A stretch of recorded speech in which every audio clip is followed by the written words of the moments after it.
प्रत्याशियों के यहाँ ईडी के छापे पड़ रहे हैं। बिहार में लालू जी परिवार पर छापे पड़ रहे हैं, क्यों छापे पड़ रहे हैं? देश में आप कह रहे हैं विपक्ष के छापे पड़ रहे हैं। हम ऐसा मानते हैं कि देश के नेताओं के पास छापे पड़ रहे हैं और वो छापे पड़ने चाहिए। और केवल लालू जी के घर पे क्यों पड़ने चाहिए? भाजपा के भी तो बहुत सारे नेता हैं, वहाँ भी तो पड़ने चाहिए। तो कांग्रेस के विधायक के पास भी तो छापा पड़ा था ईडी का, तो बाद में क्या हुआ? देखिए, कभी कभी छापे जो है ना गलती से भी पड़ जाते हैं। कभी कभी उन लोगों के भी छापे पड़ जाते हैं जो भाजपा छोड़ के दूसरी पार्टी में जाने का प्लान कर रहे होते हैं। कभी कभी उन लोगों के छापे पड़ जाते हैं जो भाजपा में आना नहीं चाह रहे होते लेकिन उनको भाजपा में लाना होता है। तो ये आपको समझना पड़ेगा। हम राजनीति के विद्यार्थी हैं, हम इन चीज़ों को समझते हैं और आप जो सवाल पूछ रहे हैं आप इन चीज़ों को नहीं समझ पा रहे। फर्क सिर्फ इतना सा है। अभी सर मोदी जी संसद से चल रहा है, प्रधानमंत्री कोई भी नेता अडानी जी की बात करने को तैयार नहीं।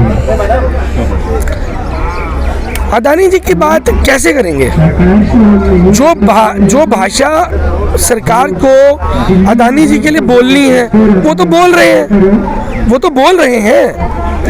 मोदी जी ने कहा था कि मैं 138 करोड़ देशवासियों, उन्होंने कहा था, माना थोड़ी था। मानने में और कहने में जमीन आसमान का फर्क है। माना किसको था? अब आप कह रहे हैं अडानी के बारे में बात नहीं कर रहे और आप कह रहे हो कि बात नहीं कर रहे। अरे भाई, वो बात कर रहे हैं, वो उनकी भाषा है जो हम समझ नहीं रहे। वो अडानी और अंबानी की बात कर रहे हैं, गलत क्या है उसमें? जो जिसके लिए हमने उनको चुना, उन्होंने बोला था कि मैं 138 करोड़ मेरे देशवासियों, लेकिन उन्होंने ये नहीं कहा था कि मैं मानता हूं कि 138 करोड़ देशवासी मेरे हैं। लेकिन वो मानते किसको है ये साबित हो रहा है। जैसे अब मैं बात करूं पिछली सरकारों की, उसमें भी यही होता रहा है। कांग्रेस के समय में भी यही होता रहा है, जब गठबंधन की सरकार की तब भी यही होता रहा है। तो ये जो नेता हैं ये अपनी भाषा बोलते हैं और अपनी भाषा अपने लोगों के लिए बोलते हैं, जनता की भाषा नहीं बोलना चाहते। ऐसा नहीं कि इनको मालूम नहीं है जनता की भाषा के बारे में, इनको अच्छी तरह मालूम है। आज देश में कर्जा मुक्ति अभियान चल रहा है, 2.5 लाख आवेदन प्रधानमंत्री नरेंद्र मोदी जी के पास पहुंच चुके हैं, ऐसे व्यापारियों के जिनकी स्थिति सुसाइड तक पहुंच चुकी है। और ऐसे लोगों की आवाज सुनने के लिए तो समय नहीं है नेताओं के पास।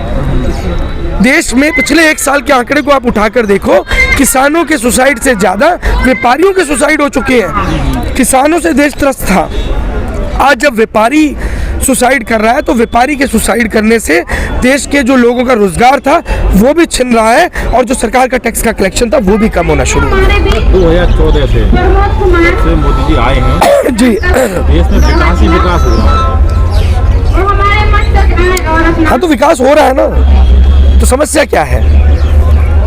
मैं थोड़ा सा रिफाइन करने की कोशिश करूंगा। समस्या ये है कि विकास जो है अभी उन 100 परिवारों का हो रहा है जिनका 10 लाख करोड़ रुपए माफ किया गया है, और एक तरफ वो जनता है जो देश की अर्थव्यवस्था को चलाती थी, उसके लिए 10 लाख करोड़ तो छोड़ो, 10 रुपए भी माफ करने को तैयार नहीं है। किसानों को मुआवजे के चेक मिलते हैं पूरे देश में, किसी को 10 रुपए का चेक मिलता है, किसी को 50 रुपए का चेक मिलता है। और बड़े व्यापारियों को जो 100 व्यापारियों का कर्जा माफ हुआ है, मैं आपको बता देना चाहता हूँ 10 लाख करोड़ रुपया, यानी कि 10 लाख लोगों का अगर 1 करोड़ रुपया माफ करेंगे तब जाकर ये 10 लाख करोड़ बनता है। और शायद पूरे देश की जनता पे भी इतना कर्जा नहीं है जितना केवल 100 व्यापारियों का माफ किया गया।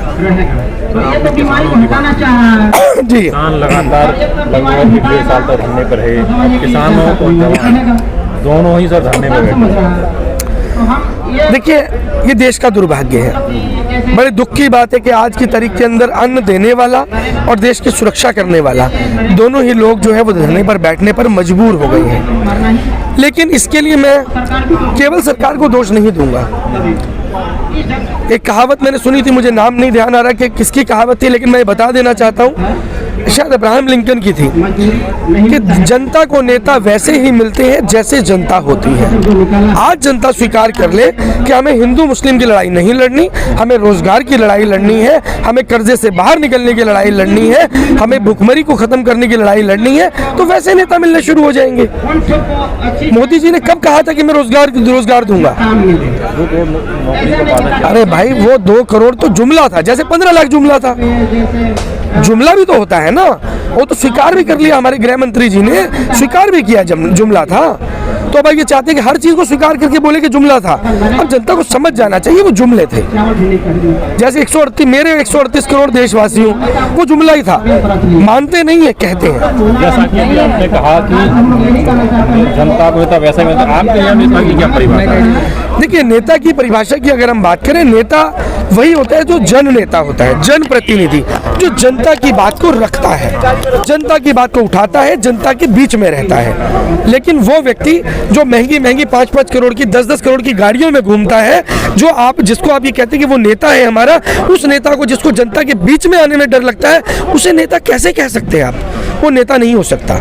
वो केवल और केवल दलाल हैं। देश के दलाल पैदा कर दिए इस देश की राजनीति ने।